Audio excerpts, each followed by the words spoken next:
Ethereum doesn't behave like Bitcoin. It's not just something you hold and hope goes up. It does things. It runs applications. It earns yield. It changes itself. And that's exactly why Ethereum taxes confuse people more than almost any other asset. You don't just buy ETH and sell ETH. You stake it, you wrap it, you bridge it, you swap it, you earn rewards. And somewhere along the way, a tax bill quietly starts forming.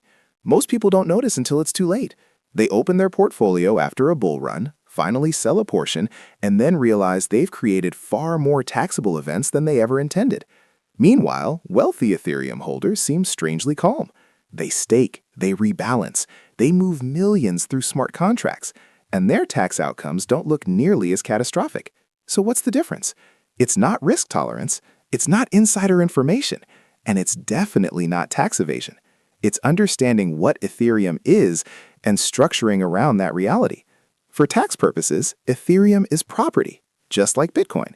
That means anytime ETH is sold for dollars, traded for another token, or used to purchase something, a taxable event can occur. But Ethereum adds a complication Bitcoin doesn't have. It generates activity, staking rewards, liquidity pool yields, token swaps, protocol incentives. Each of those can carry tax consequences depending on how and when they're received. That's why Ethereum punishes casual users far more than intentional planners. Wealthy investors don't stumble into taxable events. They decide when and if they happen. The first thing they understand is this: Ethereum doesn't need to be sold to be useful. Instead of selling ETH when prices rise, wealthy holders often treat it as productive capital. They stake it, they collateralize it, they let it work. Borrowing against ETH is one of the most common strategies. Instead of selling ETH and triggering capital gains, they pledge it as collateral for a loan. No sale, no realized gain, no immediate tax. Loans aren't income. Yes, there's interest. Yes, there's liquidation risk if markets collapse. But from a tax perspective, borrowing preserves ownership while unlocking liquidity. That single distinction is why wealthy Ethereum holders don't panic when prices spike. They don't see a sell signal. They see leverage. Then there's staking, the feature that turns ETH into something closer to a productive asset. Staking rewards are generally taxable as income when received, but wealthy investors are deliberate about how and when staking occurs. They pay attention to timing. They understand valuation at receipt. They often use professional-grade accounting tools to track it precisely. The goal isn't to avoid tax entirely, it's to prevent chaos. Many retail investors accidentally create dozens, sometimes hundreds of taxable micro-events without realizing it.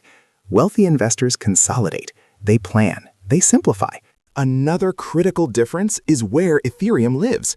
Some ETH exposure sits in taxable wallets. Some is held in tax-advantaged structures depending on eligibility and custodian roles. Growth inside those structures doesn't show up immediately on a tax return. The wealthy are obsessed with asset location. Ethereum's flexibility makes that even more important. Then there's the strategy almost no one associates with ETH: charitable giving. Selling appreciated ETH first is often the worst possible move if someone already donates. Selling triggers tax.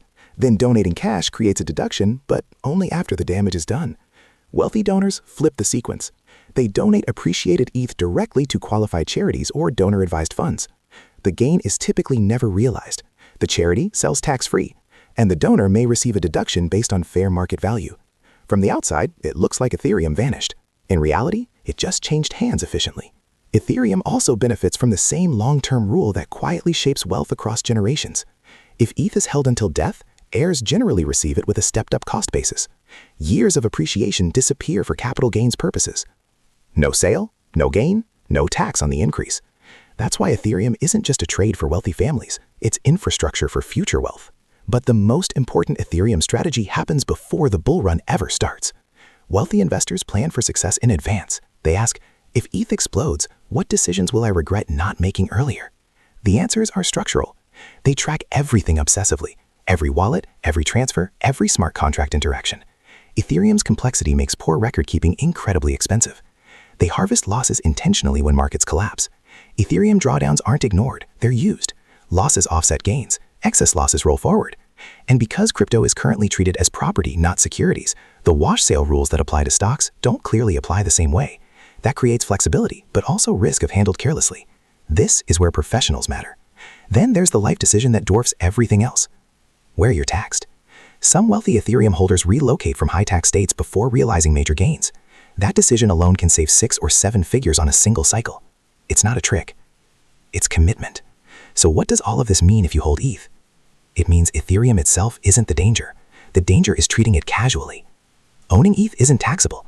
Holding ETH isn't taxable. Selling ETH at a loss isn't taxable.